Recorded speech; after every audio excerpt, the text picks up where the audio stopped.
Hey everyone, and welcome to Backseat Sports. I'm Josh, and this is Caleb, and we're finally back from our small hiatus, but we are talking about Husker recruiting today. It's been an exciting few months for Nebraska, tracking all these guys, seeing what's going on with all of the players, and we ended up with a pretty decent recruiting class. I think Scott Frost should be pretty proud about with the time that he had to construct it and the time that the whole staff in general had to construct it. So it's exciting to see, and I think Husker Nation's pretty excited about the class that ended up getting put together.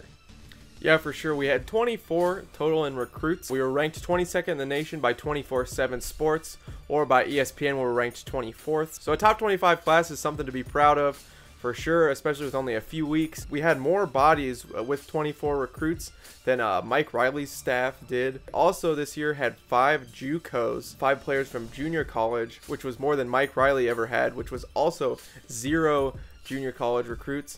It's also exciting to hear all the new news of what Scott Frost plans to do with all of his recruits and walk-ons. He wants to have 30 walk-ons per class. We're going to focus this video on some of the 4-star recruits that we got, and we went with consensus 4 stars on all of the recruiting websites for 4-star football players. Yeah, we just wanted to highlight some of the most prominent prospects from the nation's perspective.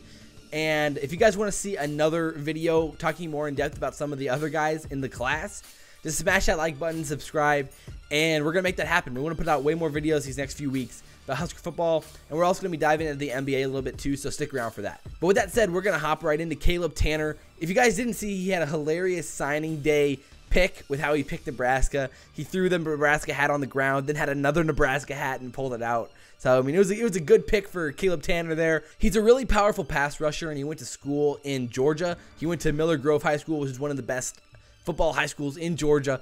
He was a number 19 defensive end on 24 Sports, and he was a 4-star on ESPN Rivals and 24/7.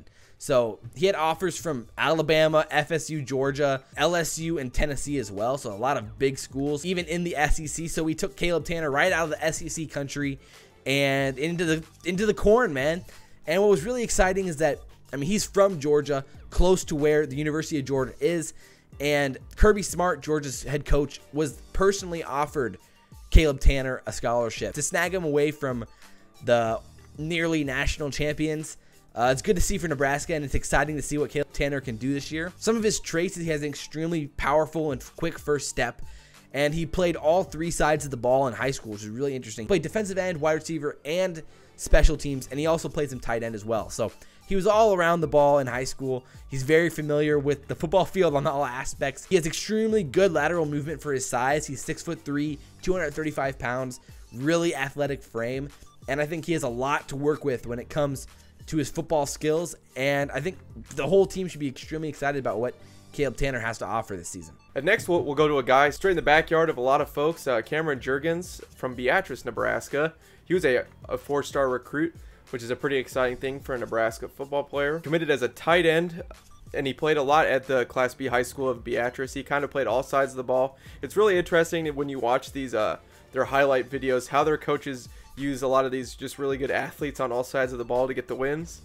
Cameron Jurgens was lined up at running back, fullback, defensive tackle, defensive end, and tight end as well throughout the season, and he got touchdowns and made a lot of big plays in any way he could. He was rated by Nike a 96.6, and watching his combine videos against those Nike skills training challenges against a lot of other cornerbacks, he made a lot of good athletic moves. He really liked going to the left side of the field and cutting up to the left side. He had a 32-inch vertical, played all around the field, and he's just going to be a great addition to the Huskers.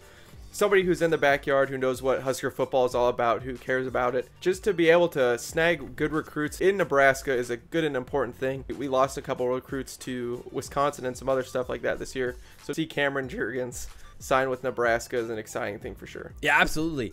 I think Frost knows the importance of snagging these in-state recruits and making sure that Nebraska has that pride back in the state of that all high school players want to come play for the Huskers and be a Husker. So good to see him on the team for sure. So next up, we're going back to the defensive side of the ball. We're going to talk about Tate Wildman. He's a defensive end again, so we're really stacking this line of scrimmage. We need those guys because we didn't have enough depth down there on the line of scrimmage last year. And, I mean, that was pretty obvious as the year went along. So he went to Legend High School in Parker, Colorado. And he had 6 sacks in playing only 8 games senior season. He was the #2 recruit in the state of Colorado, and he was top 20 weak side DN prospect on 24/7 Sports. So, I mean, he definitely has a history of football in his family. His dad actually played for the dreaded Iowa, and he was a second team all-conference his senior season. So he was a pretty good player for Iowa, contributed a lot. And so hopefully it runs in the family. Hopefully Wildman can keep up that pace and be fantastic. He had offers from Washington State, Arizona State, Iowa, and Kansas State, to name a few. And so, you know, there's some pretty good schools there that were interested in his talents. He's 6'6", 250 pounds, so he has a big frame, really big frame. And again, he played both sides of the ball in high school, D-end and tight end as well. And again, he has really long arms, creates a lot of separation to the line of scrimmage.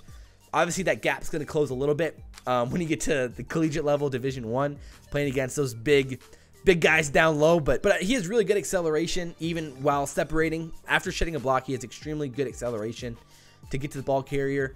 So, I mean, again, he has a lot to work with. I think the whole coaching staff's going to be extremely excited to have him on the team, to be able to mold him the next few years. I think he can contribute. If not this season, he'll for sure contribute next season and in the years to come.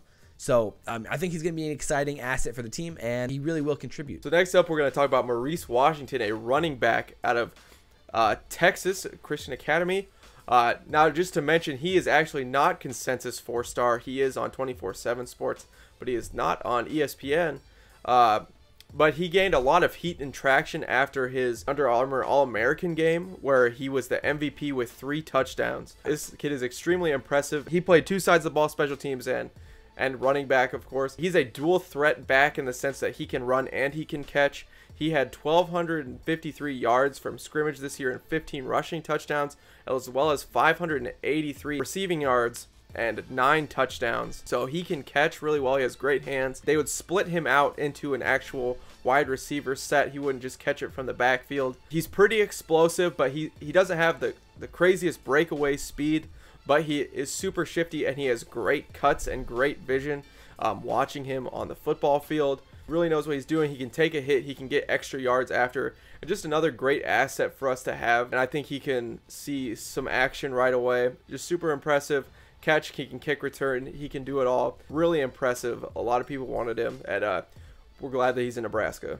Oh, absolutely. I think with our running back situation right now, where it's been committee basically these last few years, I mean, it wouldn't be surprising if he sees action right off the bat, depending on, you know, what happens with injuries and whatnot. So at this point, I think he's going to contribute, and he should be a good asset for the team. So the final player that we're going to really dive into and highlight is Cameron Jones. He's a D-back from Mansfield High School in Texas. He was a second-team Class 6 All-State player in Texas. On Rivals, he was actually a top 200 recruit, and on 24/7 Sports, he was a top 300 recruit. So he was definitely a sought-after player. I mean, he had offers from Baylor, Minnesota, Ole Miss, Mississippi State, Oklahoma, and UCLA. So some pretty elite schools there. In one game, actually, his senior season, he had 24 tackles. I mean, as a D-back, that's nuts. I think he's going to be extremely good in his career. He has a lot to provide, and I think he has a chance to really contribute his first year on the team. Our D-backs don't have a lot of depth right now. At the very least, he'd be, you know, rotated in and out once in a while in game. But it's possible that he could win a starting role at some point throughout the season. Always excited to get more defensive players.